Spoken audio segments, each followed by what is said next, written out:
أعوذ بالله من الشيطان الرجيم. بسم الله الرحمن الرحيم. الحمد لله رب العالمين الرحمن الرحيم مالك يوم الدين إياك نعبد وإياك نستعين اهدنا الصراط المستقيم صراط الذين أنعمت عليهم غير المغضوب عليهم ولا الضالين.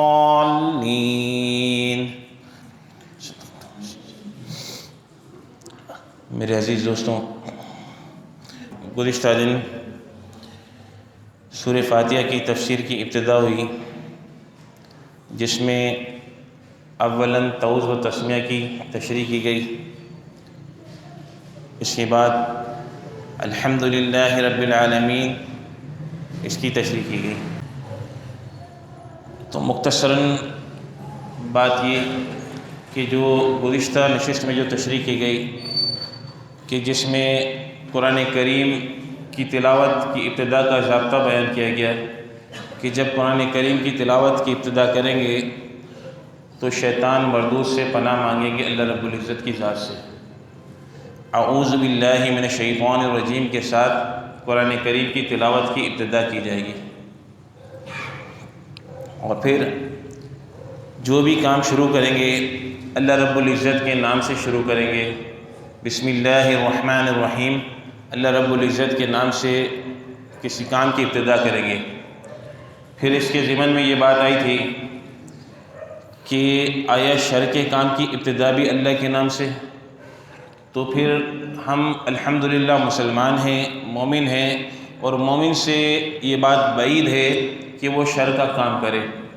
مومن نیک کام ہی کرے گا، اور نیک کام کی ابتدا بسم اللہ سے کرے گا، اللہ رب العزت کے نام سے کرے گا. وہ اللہ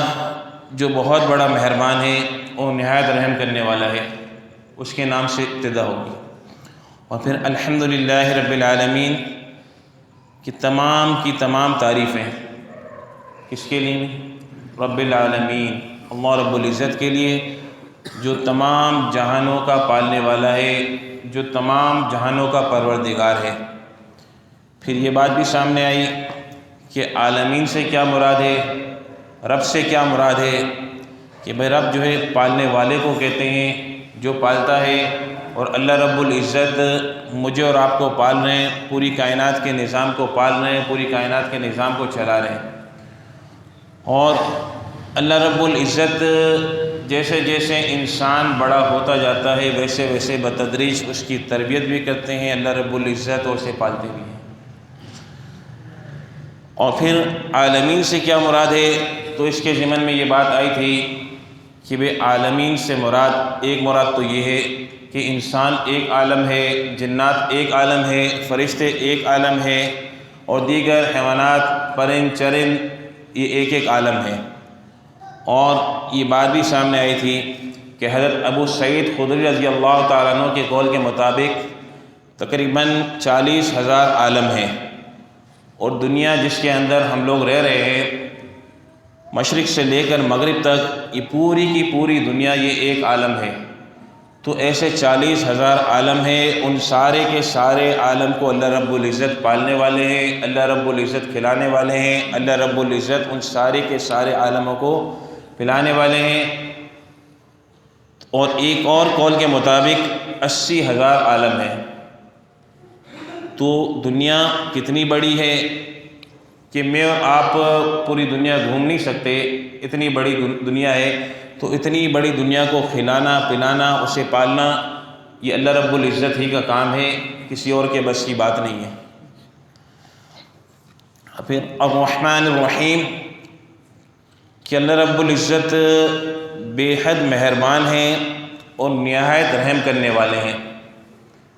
اب رحمان کی صفت جو ہے یہ مطلق ہے کہ اللہ رب العزت جو ہے ہر ایک پر مہربان ہے. اگر اللہ رب العزت غیر مسلم پر مہربان نہ ہوتے تو آج کوئی بھی غیر مسلم اس دنیا میں زندہ نہ ہوتا. اللہ رب العزت دنیا کے اندر ہر ایک کے ساتھ مہربانی والا معاملہ فرما رہے ہیں۔ اللہ رب العزت ہر ایک کو نواز رہے ہیں۔ دنیا کے اندر کافر بھی کھا رہا ہے، دنیا کے اندر مشرک بھی کھا رہا ہے، دنیا کے اندر دیگر جتنے بھی طبقات ہیں وہ سارے کے سارے کھا رہے ہیں اللہ رب العزت کے فضل سے،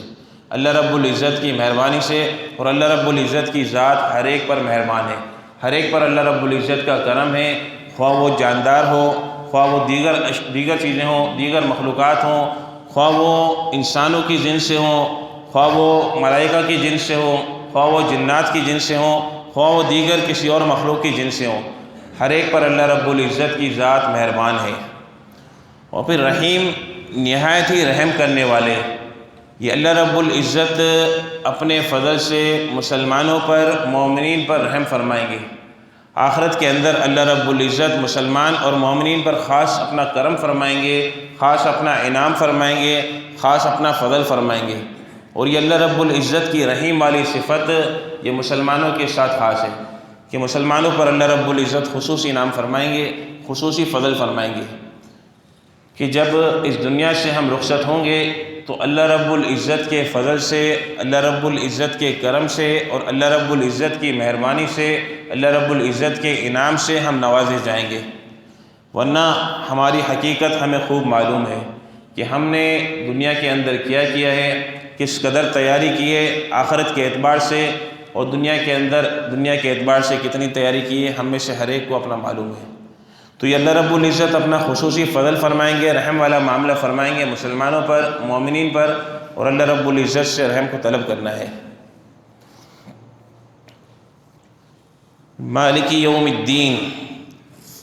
کہ اللہ رب العزت کی ذات جزا کے دن کی مالک ہے، کہ ہم میں سے ہر ایک پر ایک دن آنا ہے جو یوم جزا ہے، جو بدلے کا دن ہے، جو کھیتی کی کٹائی کا دن ہے۔ کہ آج یہ کہا جاتا ہے کہ دنیا کے اندر کھیتی جو بوئی جاتی ہے، آخرت کے اندر وہ کھیتی کاٹی جائے گی۔ تو اللہ رب العزت مالک ہیں جزا کے دن کا۔ اللہ رب العزت کل جب جزا کا دن آئے گا تو وہ اللہ رب العزت کی اس پر پوری کی پوری ملکیت ہوگی، اللہ رب العزت کا اس پر پورا کا پورا کنٹرول ہوگا، اور اللہ رب العزت کا اس پر زبردست طریقے سے کنٹرول بھی ہوگا اور تصرف بھی ہوگا۔ تو مولا کریم جزا کے دن کے مالک ہیں، جو ہم میں سے ہر ایک پر آنا ہے، ہم میں سے ہر ایک کو اس دن کا سامنا کرنا ہے۔ کہ آج دنیا کے اندر دیکھا جاتا ہے کہ کوئی چھوٹی سی چیز کا مطالبہ ہم سے کیا جاتا ہے، یا چھوٹی سی چیز کی پوچھ گچھ ہم سے کی جاتی ہے تو ہمارے لیے کتنا مشکل ہو جاتا ہے۔ کوئی شخص ہمیں کچھ مال دے دے اور پھر اسے تصرف کرنے کی اجازت دے دے کہ بھئی اس مال کو آپ خرچ کرو، پھر جب وہ حساب مانگتا ہے کہ میں نے آپ کو جو مال دیا تھا اور تصرف کا اختیار دیا تھا، خرچ کا اختیار دیا تھا، تو اس کا مجھے حساب تو دیں کہ کس قدر آپ نے کہاں خرچ کیا، تو وہ تھوڑے سے مال کا حساب دینا ہمیں مشکل ہو جاتا ہے۔ تو میں اور آپ سوچیں اور غور و تدبر کریں کہ اللہ رب العزت نے کتنی بے شمار نعمتوں سے ہمیں نوازا ہے، کہ کتنا زیادہ اللہ رب العزت نے ہمیں نوازا ہے، اور اللہ رب العزت اگر یوم جزا کے دن اس کا حساب لینے پر آ جائیں تو ہم میں سے کوئی ایک بھی اس کا حساب نہیں دے سکتا۔ اگر اللہ رب العزت اس بات کا سوال کر لیں کہ دنیا کے اندر جو تم کو زندگی دی تھی، دنیا کے اندر جو تمہیں اوقات دیے تھے، دنیا کے اندر جو تمہیں وقت دیا تھا، اس کی کارگزاری سنا دو کہ اس میں تم نے کیا کیا، تو ہم میں سے کوئی ایک بھی اس کا حساب نہیں دے سکتا۔ کہ دنیا کے اندر ہم کیا کر کے آئیں اس کا کوئی حساب نہیں دے سکتا۔ اور انتہائی سخت دن ہے، بہت ہی زیادہ سختی کا دن ہے، اور اس دن ہر ایک پریشان ہوگا، ہر ایک نفسا نفسی کے عالم میں ہوگا، ہر ایک کو اپنی پڑی ہوگی کہ میرا کیا بنے گا۔ آج تو دنیا کے اندر اگر ہم سے کوئی رخصت ہو جاتا ہے، ہم سے کوئی دور ہو جاتا ہے، دنیا سے چلا جاتا ہے، تو ہم اس کے لیے کوشش کرتے ہیں، اس کے لیے محنت کرتے ہیں، اس کے لیے اعمال کا ہدیہ بیچتے ہیں۔ نیک اولاد ہوتی ہے وہ اعمال کا ہدیہ بیچتی ہے، اس نے کوئی ذخیرہ کیا ہوتا ہے تو اس صورت میں ہدیہ جاتا ہے، جیسے کسی مسجد کی تعمیر کر دی، کوئی کنواں کھدوا دیا یا دیگر نیک کام کر دیے تو اس کا ہدیہ جاتا ہے۔ لیکن آخرت کے اندر نفسا نفسی کا عالم ہوگا، ہر ایک کو اپنی پڑی ہوگی کہ میرا آج کیا بنے گا، آج میرا کیا بنے گا۔ یہاں تک کہ جو دودھ پلانے والی عورتیں ہیں وہ اپنے بچوں کو بلا بیٹھیں گی۔ ایک ماں جو اپنے بچے کو دودھ پلاتی ہے وہ کسی لمحے اپنے بچے کو کہیں دور نہیں کرتی، وہ ماں اس بچے کو بلا بیٹھے گی۔ اور جو حاملہ عورتیں ہوں گی وہ اسقاط کر دیں گی، وہ اپنے حمل کو گرا دیں گی، اور عجیب منظر ہوگا، ہر ایک کو اپنی پڑی ہوگی، ہر ایک نفس کے عالم میں ہوگا کہ میرا کیا بنے گا۔ یہاں تک کہ لوگوں کے پسینے بہنا شروع ہوں گے، اور بعضے لوگ اپنے پسینوں کے اندر اپنے ٹخنوں تک، بعضے لوگ پنڈلی تک، بعضے لوگ گھٹنے تک، اور بعضے لوگ ناف تک، اور بعضے لوگ سینے تک، اور یہاں تک کہ بعضے لوگ اپنے گناہوں کی بدولت اپنے ہی پسینے کے اندر غرق ہوئے ہوں گے کہ میرا کیا بنے گا۔ آج انتہائی سخت دن ہوگا، انتہائی سختی کا عالم ہے۔ اس دن ہر ایک پریشان ہوگا کہ آج میرا کیا بنے گا، ہر ایک یہ پکار رہا ہوگا کہ یا ربی نفسی یا ربی نفسی، آج میرا کیا بنے گا، آج میرا کیا بنے گا۔ تو ایسا سخت دن آنے والا ہے کہ اس دن ہر ایک پریشانی کے عالم میں ہوگا کہ آج میرا کیا بنے گا۔ ہر ایک کو یہ پڑی ہوگی کہ کسی طرح میں کامیاب ہو جاؤں، کسی طرح مجھے اعمال نامہ دائیں ہاتھ میں دے دیا جائے۔ جو کامیابی کی سرٹیفکیٹ ہوگا، جو کامیابی کی ضمانت ہوگا، جس کو اعمال نامہ دائیں ہاتھ میں دے دیا جائے گا، گویا وہ ایسا ہے کہ وہ کامیاب ہو گیا،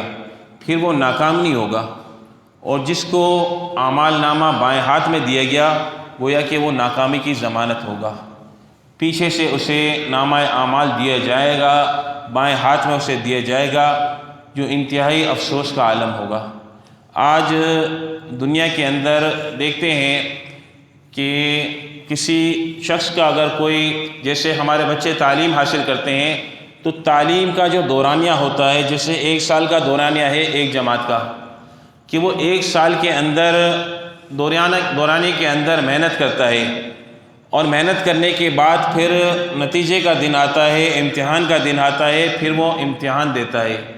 تو اسی طرح دنیا دارالاسباب ہے، دنیا کے اندر اللہ رب العزت نے ہمیں بھیجا ہے کہ ہمیں دنیا کے اندر نیک کام کرنے ہیں، اللہ رب العزت کی ذات کو راضی کرنا ہے، دارالاسباب ہے۔ پھر روز جزا کا دن آنا ہے، اس دن ہم سے پوچھا جائے گا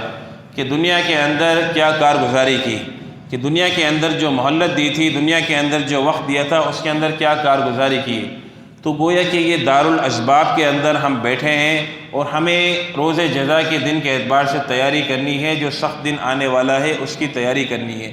اور تیاری کے لیے اللہ رب العزت نے وقت بھی دے دیا ہے اور راستہ بھی بتلا دیا ہے۔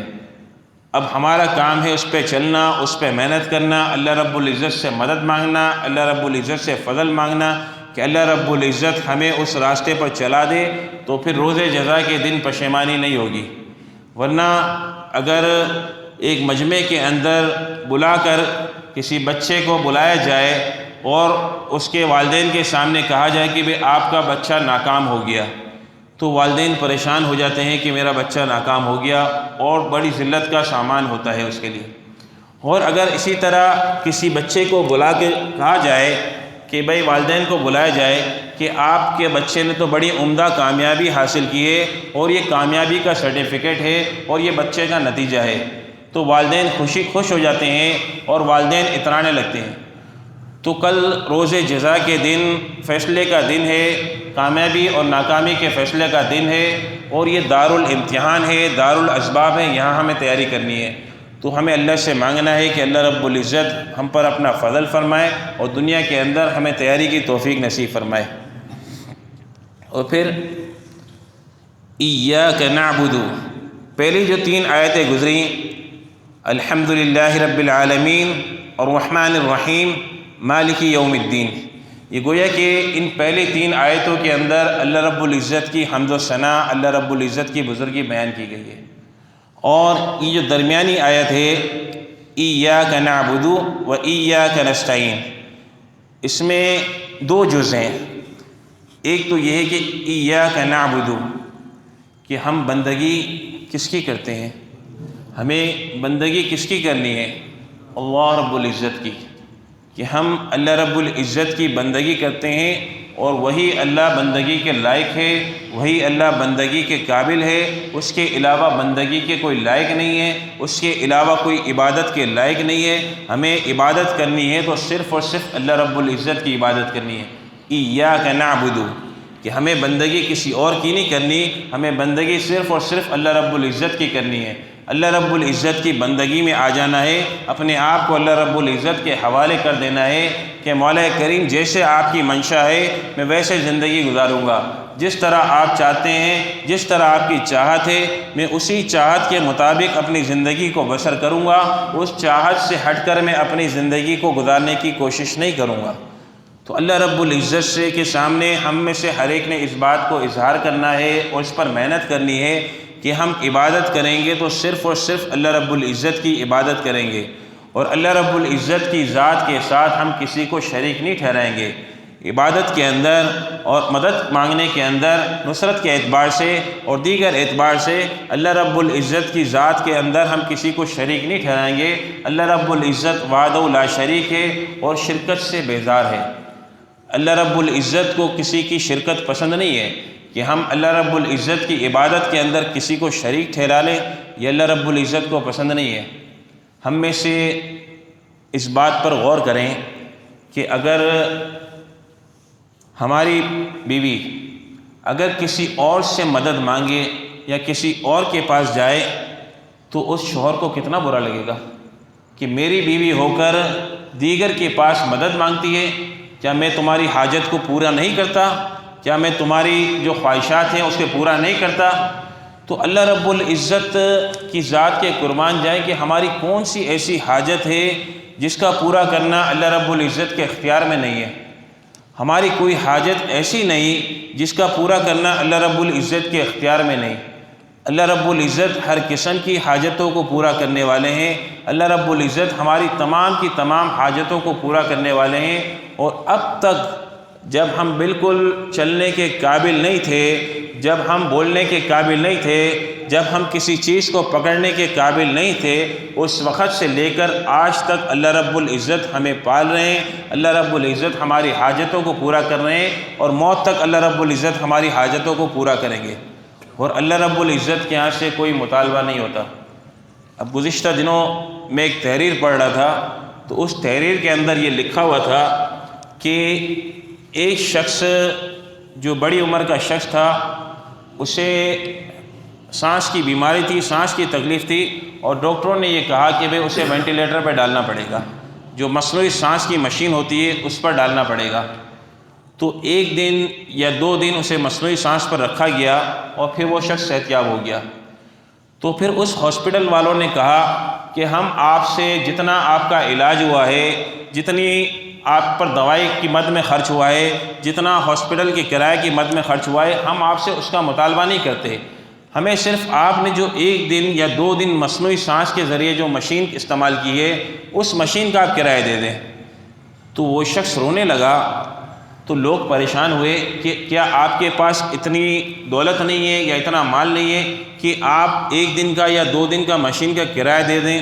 تو وہ شخص کہنے لگا کہ میں اس بات پر نہیں رو رہا، میں 1 دن 2 دن مشین کا کرایہ بھی دے سکتا ہوں اور دوائی کے اخراجات بھی دے سکتا ہوں اور ہاسپٹل کا جتنا بھی کرایہ لگا ہے وہ سارے کے سارا میں دے سکتا ہوں، لیکن میں اس بات پر رو رہا ہوں کہ 1 یا 2 دن میں نے مصنوعی سانس استعمال کیا تو آپ اس کا کرایہ مانگ رہے ہیں، تو میرا مالک تو مجھے روز سانس دے رہا ہے، اس نے آج تک کبھی مجھ سے یہ مطالبہ نہیں کیا کہ آپ کے اتنے خرچ ہو گئے یا اتنے جو ہے آپ نے جو ہوا استعمال کی، جو سانس لینے کے لیے آپ نے استعمال کیا، اس کی مد میں آپ اتنے پیسے دے دیں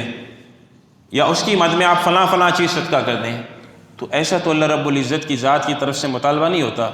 تو میں اور آپ غور کریں کہ ہماری زندگی کے کتنے ایام گزر گئے اور ان ایام کے اندر ہم نے کتنے سارے سانس لیے، آیا اللہ رب العزت کی ذات کی طرف سے ہمیں کوئی مطالبہ ہوا یا اللہ رب العزت کی طرف سے ہوا کی بندش کر دی گئی، یا اللہ رب العزت کی طرف سے ہوا کی لوڈ شیڈنگ ہو گئی کہ آج کے دن ہوا کی لوڈ شیڈنگ ہے، ہوا آج بند ہے۔ اللہ رب العزت کی ذات کامل ہے، اور وہی اللہ رب العزت بندگی کے لائق ہے، وہی اللہ رب العزت عبادت کے لائق ہے، اور وہی اللہ رب العزت پرستش کے لائق ہے، اور وہ اللہ رب العزت دوسروں کی شرکت سے بیزار ہے۔ اور مدد کس سے مانگنی ہے؟ وَإِيَّاكَ نَسْتَعِينُ، عبادت بھی اللہ رب العزت کی کرنی ہے، اور مدد بھی اللہ رب العزت سے مانگنی ہے، کہ اللہ رب العزت ہی ہماری حاجتوں کو پورا کرنے والے ہیں۔ اللہ رب العزت ہی سے ہمیں مدد مانگنی ہے۔ جب بھی کوئی مشکل آ جائے، جب بھی کوئی حال آ جائے، جب بھی کوئی پریشانی آئے، تو ہماری نگاہ کس کی طرف جانی چاہیے؟ اللہ رب العزت کی طرف، کہ ہم اللہ رب العزت کی طرف اپنی نگاہ کو دوڑائیں گے۔ ہم چاہے بیماری کے حال میں ہوں، چاہے پریشانی کے عالم میں ہو، چاہے کسی اور عالم میں ہوں، جس حال کے اندر بھی ہوں، تو ہم اللہ رب العزت ہی کو مدد کے لیے پکاریں گے، اور اللہ رب العزت ہی سے مدد مانگیں گے۔ ہماری نظر کسی ماہر ڈاکٹر کی طرف نہیں جائے گی، ہماری نظر کسی ماہر طبیب کی طرف نہیں جائے گی، ہماری نظر کسی ماہر عامل کی طرف نہیں جائے گی، ہماری نظر کسی ماہر پیر کی طرف نہیں جائے گی، ہماری نگاہ صرف اور صرف اللہ رب العزت کی طرف جائے گی۔ اولاً جب بھی کوئی حال آئے گا، ہماری نگاہ اللہ رب العزت کی طرف جائے گی۔ پھر ذریعے کے طور پر ہم چاہے ڈاکٹر سے علاج کرائیں، چاہے عامل سے علاج کرائیں، چاہے حکیم سے علاج کرائیں، لیکن ہمارا یقین پختہ یہ ہونا چاہیے کہ مدد جو ہے اللہ رب العزت کی طرف سے آئے گی، پریشانی دور ہوگی اللہ رب العزت کی طرف سے دور ہوگی، حال درست ہوگا اللہ رب العزت کی طرف سے دور ہوگا۔ جتنے حالات آئے ہیں ان کو بدلنے والے اللہ رب العزت ہیں، جتنی پریشانیاں آئی ہیں ان کو دور کرنے والی ذات اللہ رب العزت کی ذات ہے، اور اللہ رب العزت کے سوا کسی کی کوئی طاقت نہیں کہ وہ پریشانی کو دور کر سکے، وہ پریشانی کے عالم کو دور کر سکے، وہ پریشانی کے اسباب کو دور کر سکے، وہ ہماری تکلیفوں کو دور کر سکے، ایسا کسی کی طاقت ہے نہیں۔ تو ہماری نگاہ اللہ رب العزت کی طرف سے اللہ رب العزت کی طرف جانی چاہیے، اور اللہ رب العزت ہی سے مدد مانگنی چاہیے، کہ عبادت بھی اللہ رب العزت کی کریں گے، اور مدد بھی مانگیں گے تو اللہ رب العزت سے مانگیں گے، اللہ رب العزت کے سوا کسی سے مدد نہیں مانگیں گے۔ جیسا کہ ایک بچہ ہوتا ہے، اس کی ماں اسے ناراض ہو جاتی ہے، اور بچے سے ماں ناراض ہو جاتی ہے اور بچے کو اپنے گھر سے نکال دیتی ہے۔ جب بچے کو اپنے گھر سے نکال دیتی ہے تو اولاً بچہ چلنا شروع کرتا ہے، اور چلنا شروع کرتا ہے، اور پھر اچانک اسے خیال آتا ہے کہ مجھے میری ماں نے تو گھر سے نکال دیا ہے، اور میں چلنا شروع بھی کر دیا ہے میں نے، لیکن میں جاؤں گا کہاں؟ میں کس کے گھر پہ جاؤں گا؟ میں کس کے در پر جاؤں گا؟ میں نے تو کوئی راستہ دیکھا نہیں ہے، میں نے تو اور کوئی گھر دیکھا نہیں ہے، میں نے تو اور کوئی دروازہ دیکھا نہیں ہے۔ تو پھر وہ بچہ دوبارہ آ کے اپنے گھر پر، اپنے گھر کی دہلیز پر سر رکھ کر جو ہے رو رو کے سو جاتا ہے۔ گھر کی دہلیز کو جب بند پاتا ہے، دروازے کو بند پاتا ہے، تو وہاں سر رکھ کر رو رو کے سو جاتا ہے۔ تو جب ماں دروازہ کھولتی ہے اور اپنے بچے کو اس حال میں پڑا دیکھتی ہے، تو اس بچے کو اٹھاتی ہے اور اپنے سینے سے لگاتی ہے اور اپنے گھر کے اندر لے آتی ہے۔ تو ہمارا یقین بھی یہی ہونا چاہیے کہ ہماری مدد اور صرف اللہ رب العزت کی ذات کی طرف سے ہوگی، کوئی اور راستہ نہیں ہے، کوئی اور در نہیں ہے۔ ہم نے راستہ دیکھا ہے، ہم نے در دیکھا ہے تو صرف اللہ رب العزت کا در دیکھا ہے۔ مدد ملے گی تو اللہ رب العزت کے دربار سے ملے گی، خواہ ہم کتنا بھی بھٹک لیں، کتنا بھی ہم گھوم پھر لیں، اور کہاں ہم مارے پھر لیں، ہمیں پلٹ کر آنا پڑے گا تو اللہ رب العزت کی ذات کی طرف آنا پڑے گا۔ ہمیں رجوع کرنا پڑے گا تو اللہ رب العزت کی ذات کی طرف رجوع کرنا پڑے گا۔ ہمیں کوئی اور راستہ معلوم نہیں ہونا چاہیے، ہمیں معلوم تو یہی ہونا چاہیے کہ ہم نے تو ایک ہی راستہ دیکھا ہے، ہم نے تو ایک ہی گھر دیکھا ہے، اور وہ اللہ رب العزت کا راستہ ہے، اللہ رب العزت کا دربار ہے، جو 24 گھنٹے کھلا ہوا ہے، جو کسی وقت بند نہیں ہے۔ آج دنیا کے بادشاہوں کو دیکھ لیں، دنیا کے حکمرانوں کو دیکھ لیں کہ ان سے ملاقات کے لیے کتنی مصیبتیں جھیلنی پڑتی ہیں، کتنی مصیبتیں جھیلنی پڑتی ہے، اور پھر کہیں جا کے کسی کی ملاقات ہوتی ہے، کسی کی نہیں ہوتی۔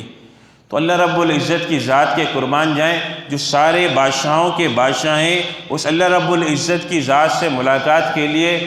ہر وقت دربار کھلا ہوا ہے، کہ جب چاہیں اللہ رب العزت کی بارگاہ میں 2 قطرے آنسو بہا دیں اور اللہ رب العزت سے مدد مانگ لیں اور اللہ رب العزت کو پکار لیں اور اللہ رب العزت کو ظاہر کر دیں کہ مولا کریم مدد کرنے والی ذات صرف اور صرف آپ کی ذات ہے، عبادت کرنی ہے ہمیں تو آپ کی کرنی ہے، بندگی کرنی ہے تو آپ کی کرنی ہے، اطاعت کرنی ہے تو آپ کی اطاعت کرنی ہے۔ آپ کے سوا کوئی ذات نہیں جس سے مدد مانگی جائے، آپ کے سوا کوئی ذات نہیں جسے پکارا جائے۔ ہمیں پکارنا ہے تو اللہ رب العزت ہی کی ذات کو پکارنا ہے، اور مدد مانگنی ہے تو اللہ رب العزت ہی کی ذات سے مدد مانگنی ہے۔ تو اس بات کا پختہ یقین ہمیں بنانا ہے۔ یہ آیت ہمیں یہی سکھا رہی ہے کہ ایاک نعبد و ایاک نستعین، کہ ہمیں بندگی اللہ رب العزت کی کرنی ہے، عبادت اللہ رب العزت کی کرنی ہے، اور پھر مدد بھی اللہ سے مانگنی ہے کہ اللہ رب العزت ہماری مدد کر دے۔ اور پھر آگے مانگنے کا ڈھنگ سکھلایا جا رہا ہے کہ اللہ رب العزت سے ہمیں مانگنا ہے اور راستہ مانگنا ہے کہ مولا کریم ہمیں صحیح راستے پر چلا دے، اہدنا الصراط المستقیم، کہ اللہ رب العزت ہماری رہنمائی فرما دے سیدھے راستے کی طرف۔ جو صراط المستقیم ہے، اللہ رب العزت ہماری رہنمائی اس راستے کی طرف فرما دے کہ جو سیدھا راستہ ہے، جو اللہ رب العزت کی ذات سے ملانے والا راستہ ہے، جو اللہ رب العزت کی ذات کے قریب کرنے والا راستہ ہے، ہمیں اس راستے پر چلنے کے لیے اللہ سے مانگنا ہے کہ مولا کریم ہمیں سیدھے راستے پر چلا دے اور ہماری رہنمائی فرما دے، ہمیں جو ہے ہماری مدد فرما دے، اور ہمیں اللہ رب العزت بھٹکنے سے بچا لے اور سیدھی راہ اللہ رب العزت دکھا دے۔ تو جب سیدھی راہ اللہ رب العزت اپنے فضل سے دکھا دیں گے اور اللہ رب العزت اپنے فضل سے ہمیں سیدھی راہ پر چلا دیں گے، صراط المستقیم پر چلا دیں گے، تو پھر کامیابی ہی کامیابی ہے، پھر کامیابی ہی کامیابی ہے۔ اللہ رب العزت سے ہم سب کو مانگنا ہے کہ مولا کریم ہمیں سیدھی راہ پر چلا دے، بالکل جو سیدھی راہ ہے، جو اللہ رب العزت کی ذات کی طرف ہمیں لے جانے والی ہے، اس راہ پر چلانے کے لیے، اس راہ پر چلنے کے لیے اللہ سے مانگنا ہے کہ مولا کریم ہمیں بھی چلا دے اور ہر ایک مسلمان کو چلا دے اور ہر ایک ایمان والے کو چلا دے اور ہمارے اہل و عیال کو چلا دے۔ ہمیں اپنے لیے بھی مانگنا ہے اور اپنے اہل و عیال کے لیے بھی مانگنا ہے کہ مولا کریم سے سیدھی راہ مانگنی ہے کہ اللہ رب العزت ہمیں سیدھی راہ کی طرف رہنمائی فرما دے۔ اور پھر اللہ رب العزت جب رہنمائی فرما دیں گے سیدھی راہ کی طرف، تو پھر کوئی طاقت ہے نہیں جو ہمیں راہ سے بھٹکا سکے، کوئی ایسی طاقت ہے نہیں جو ہمیں سیدھی راہ سے الگ کر سکے۔ طاقت تو اللہ رب العزت کی ذات کی ہے، اللہ رب العزت کی ذات کی طاقت ہے، وہی ہمیں سیدھی راہ پر چلا سکتی ہے۔ اس کے علاوہ کوئی طاقت ہے نہیں جو ہماری رہنمائی کرے، جو ہمیں سیدھی راہ پر چلائے۔ تو اللہ رب العزت سے مانگنا ہے کہ اہدنا الصراط المستقیم، کہ مولا کریم ہماری رہنمائی فرما دے، کہ ہمیں رہنمائی اللہ رب العزت سے مانگنی ہے کہ اللہ رب العزت ہماری بھرپور رہنمائی فرما دے۔ اللہ رب العزت ہر آن ہر گھڑی اللہ رب العزت ہماری رہنمائی فرما دے تاکہ ہم بالکل صراط المستقیم پر چلنے لگیں۔ اور پھر جب اللہ رب العزت کی ذات ہماری رہنمائی فرمائے گی تو پھر ہمیں سیدھی راہ پر چلنے والے جو کام ہیں وہ نظر آنا شروع ہو جائیں گے، پھر ہم سیدھی راہ پر جو چلنے والے کام ہیں وہ کرنا شروع کر دیں گے، پھر ہم ان کاموں سے بچنے والے بن جائیں گے جو سیدھی راہ سے ہٹانے والے ہیں، جو اللہ رب العزت کے راستے سے ہٹانے والے ہیں، جو اللہ رب العزت کی ذات سے دوری کا ذریعہ ہے، جو اللہ رب العزت کی ذات کی ناراضگی کا ذریعہ ہے، ان راستے سے ہم بچ جائیں گے۔ اللہ رب العزت سے مانگیں گے کہ سیدھی راہ چلا دے، تو پھر اللہ رب العزت ہمیں اپنی رضا والے راستے پر چلا دیں گے، پھر ہم اس راستے پر چل پڑیں گے جو مولا کریم کی رضا کا راستہ ہے، جو اللہ رب العزت سے تعلق کا راستہ ہے، جو اللہ رب العزت کی معرفت کا راستہ ہے، جس پر چل کر اللہ رب العزت کی معرفت بھی نصیب ہوگی، جس پر چل کر اللہ رب العزت کا تعلق بھی نصیب ہوگا، اور جس پر چل کر اللہ رب العزت کی رضا نصیب ہوگی، اور پھر جس پر کامیابی ہی کامیابی ہوگی۔ پھر کامیابی کیسی کامیابی ہوگی کہ جس کے بعد کوئی ناکامی نہیں ہوگی۔ تو اللہ رب العزت اپنا تعلق بھی نصیب فرمائیں گے، اللہ رب العزت اپنی رضا والی زندگی میں نصیب فرمائیں گے، اور پھر اللہ رب العزت کی ذات کا تعلق مل گیا تو پھر کوئی خسارہ نہیں ہے، پھر کوئی نقصان نہیں ہے۔ پھر دنیا ہے، دارالاسباب ہے، دنیا کے اندر حالات تو آتے رہتے ہیں، دنیا کے اندر مصیبتیں پریشانیاں تو آتی رہتی ہیں، بسا اوقات اللہ رب العزت کی طرف سے آزمائش ہوتی ہے، بسا اوقات اللہ رب العزت کی طرف سے درجات کے بلندی کا ذریعہ ہوتا ہے۔ ہم اس بات کو یہ نہیں کہہ سکتے کہ اگر کوئی شخص مشکل حال میں ہے، کوئی پریشانی میں ہے، تو ہم یہ نہیں کہہ سکتے کہ یہ اللہ رب العزت کا نافرمان ہے یا یہ سیدھی راہ سے بھٹکا ہوا ہے، ہم یہ نہیں کہہ سکتے۔ یا کسی کو خوشحال دیکھ کر، کسی پر مال و ثروت کے اسباب دیکھ کر، کسی کو فراخ دلی میں دیکھ کر ہم یہ نہیں کہہ سکتے کہ یہ صراط المستقیم پر ہے۔ ہمیں اس بات کو کہنے کا اختیار نہیں ہے کہ مال کی فراوانی دیکھ کر، عہدے اور منصب کو دیکھ کر ہم کسی کے بارے میں یہ فیصلہ کر لیں کہ یہ صراط المستقیم پر ہے۔ تو دنیا دار الاسباب ہے، حالات آتے رہتے ہیں، اللہ رب العزت سے مدد مانگنی ہے، اللہ رب العزت سے سیدھی راہ کی طرف چلنے پر مانگنا ہے، اور پھر اللہ رب العزت سے یہ مانگنا ہے کہ اللہ رب العزت سیدھی راہ کون سی سیدھی راہ؟ کہ صراط الذین انعمت علیہم، صراط الذین انعمت علیہم، کہ وہ راستہ جس پر اللہ رب العزت نے لوگوں پر انعام کیا، کہ مولا کریم نے لوگوں پر انعام کیا، ہمیں اللہ رب العزت اس راستے پر چلا دے جس پر اللہ رب العزت اپنا انعام فرمائیں گے، جس پر اللہ رب العزت اپنا فضل فرمائیں گے، اس راستے پر اللہ رب العزت ہمیں چلا دے۔ کہ ہمیں وہ انعام والا راستہ اللہ رب العزت سے مانگنا ہے کہ مولا کریم ہمیں انعام والے راستے پر چلا دے۔ تو انعام والا راستے پر اللہ رب العزت چلا دیں گے تو پھر کامیابی ہی کامیابی ہے۔ اور پھر اللہ سے یہ بھی مانگنا ہے کہ ہمیں اس راستے سے اللہ رب العزت بچا دے جس پر اللہ رب العزت کا غصہ ہوتا ہے، جس پر اللہ رب العزت کا غضب ہوتا ہے۔ غیر المغضوب علیہم ولا الضالین، کہ اللہ رب العزت ہمیں اس راستے سے بھی بچا دے کہ جس پر مولا کریم مغضوب ہوتے ہیں، غصہ ہوتے ہیں، ناراض ہوتے ہیں، ہمیں اس راستے سے بچنا ہے۔ اور اس راستے سے بھی بچنا ہے جو گمراہوں کا راستہ ہے، جو بھٹکے ہوئوں کا راستہ ہے، جو گمراہین کا راستہ ہے، ہمیں اس راستے سے بچنا ہے۔ کہ اللہ رب العزت سے مانگنا ہے کہ مولا کریم اپنے غضب والے راستے سے بھی بچا لے، مولا کریم اس راستے سے بھی بچا لے جس پر لوگ چل کر گمراہ ہوں، جس پر ہم چل کر گمراہ ہوں، اللہ رب العزت اس راستے سے بھی بچا لے۔ تو گمراہی والے راستے پر جو چل پڑا یا اللہ رب العزت کے غضب والے راستے پر چل پڑا تو وہ خسارے میں ہی ہے،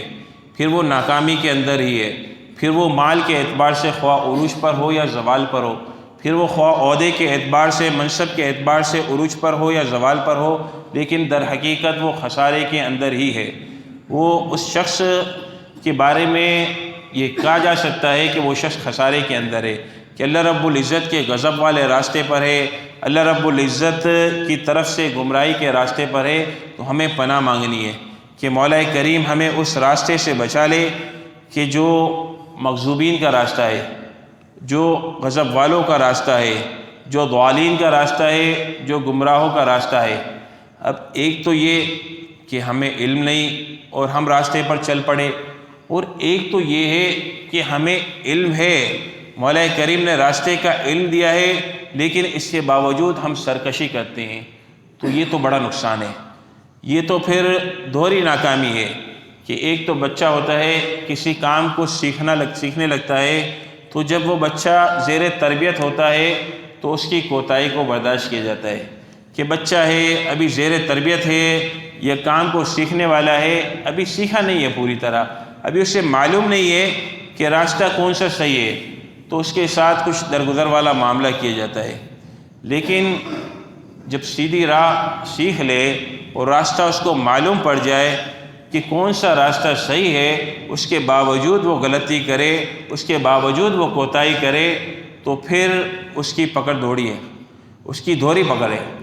کہ اللہ رب العزت کی ذات کو ہم جانتے ہیں، مولا کریم کے مالک ہونے کو جانتے ہیں، اللہ رب العزت کے مہربان ہونے کو جانتے ہیں، اللہ رب العزت کی ذات کے کرم کو ہم جانتے ہیں، اس کے باوجود اللہ رب العزت کی ذات سے بھٹک جائیں، اس کے باوجود اللہ رب العزت کی ذات سے دور ہو جائیں، تو پھر دوہرا نقصان ہے، تو پھر بہت بڑا نقصان ہے کہ مولا کریم کی ذات سے ہم دور ہو گئے۔ اللہ رب العزت نے اپنے فضل سے، اپنے کرم سے مسلمان پیدا فرمایا، اپنے انعامات کی بارش فرمائی، اس کے باوجود ہم بھٹکتے رہے، اس کے باوجود ہم دور ہوتے رہے، تو یہ بہت بڑا نقصان ہے، تو پھر یہ بہت بڑی ناکامی ہے۔ تو اللہ رب العزت سے مانگنا ہے کہ مولا کریم جو ہے ہمیں کامیابی نصیب فرمائے۔ اس کی انشاءاللہ جو ہے مزید جو ہے تشریح اتوار کے دن جو درس ہوگا تو پوری صورت کی انشاءاللہ مکمل جو ہے دوبارہ تشریح کی جائے گی، اور پھر یہ کہ سورہ فاتحہ کے اور کون سے نام ہیں، اور سورہ فاتحہ اس کا مقصد کیا ہے اور اس کے فوائد کیا ہے، تو اس پر جو ہے انشاءاللہ اتوار کے دن بات ہوگی۔